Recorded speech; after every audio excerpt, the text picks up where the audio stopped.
Hello दोस्तों, welcome to my YouTube channel. Lockdown 1.0, 2.0 और 3.0 भी आज खत्म होने को आया है। 24 मार्च 2020 को मोदी जी टेलीविजन पर आए थे। महाभारत का युद्ध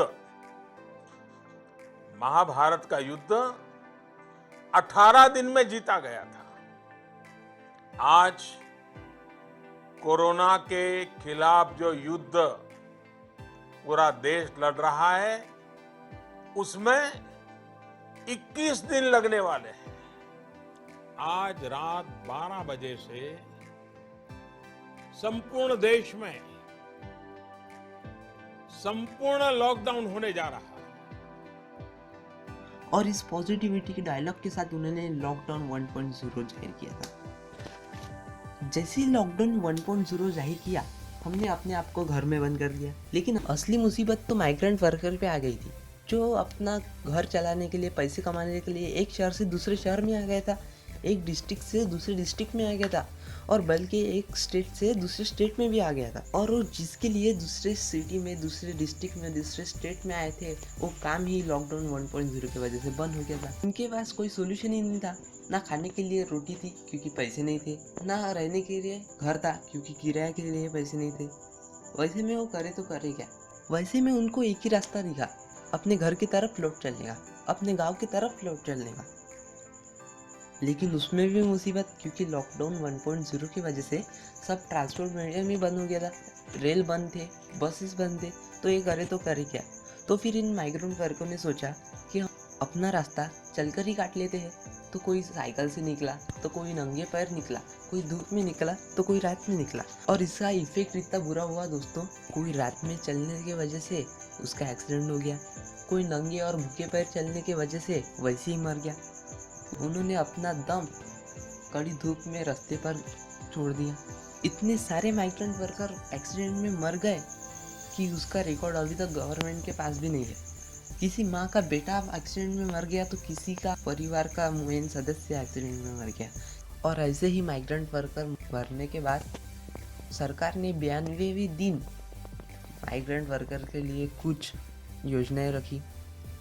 लेकिन तब तक 500 से ज़्यादा माइग्रेंट वर्कर मर चुके थे एक्सीडेंट में।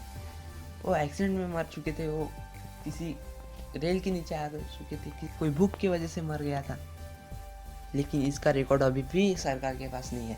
92वें दिन सिर्फ उन्होंने कहा कि 8 लाख माइग्रेंट वर्कर इस देश में है, लेकिन कितने मरे उनका पता अभी भी नहीं है।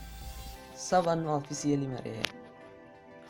और आपको पता है दोस्तों, जब ये लॉकडाउन खत्म हो जाएगा, जब ये कोरोना वायरस खत्म हो जाएगा, तो इनके परिवार को क्या मिलेगा? अबे थम्स अप नहीं, ठेंगा। और ये सरकार क्या हो जाएंगी? भूला। क्या आपको भी लगता है कि ये ठीक हुआ? जो माइग्रेंट वर्कर मरे, उनके लिए कोई सोल्यूशन नहीं था? नहीं दोस्तों, उनके लिए सोल्यूशन था। शायद वो बच सकते थे, शायद वो बच सकते थे। जब 24 मार्च जब लॉकडाउन शुरू हुआ, तब भारत में कोरोना वायरस के पेशेंट सिर्फ 536 थे, 536 थे। जब 24 मार्च को लॉकडाउन 1.0 जाहिर किया, तब इंडिया में कोरोना पेशेंट सिर्फ 536 थे, सिर्फ 536। अगर ये तब माइग्रेंट वर्कर की टेस्टिंग करके आधे करके उनको घर पर पहुंचा देते थे, तो शायद ये आंकड़ा कम होता।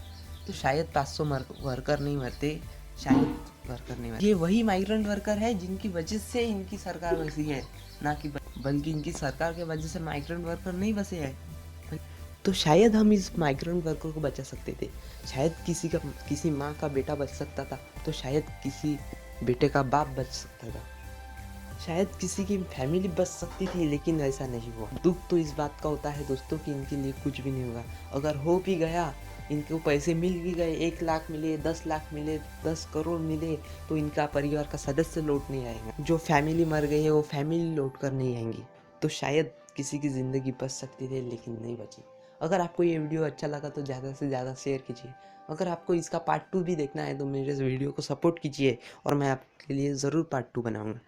Thanks for watching.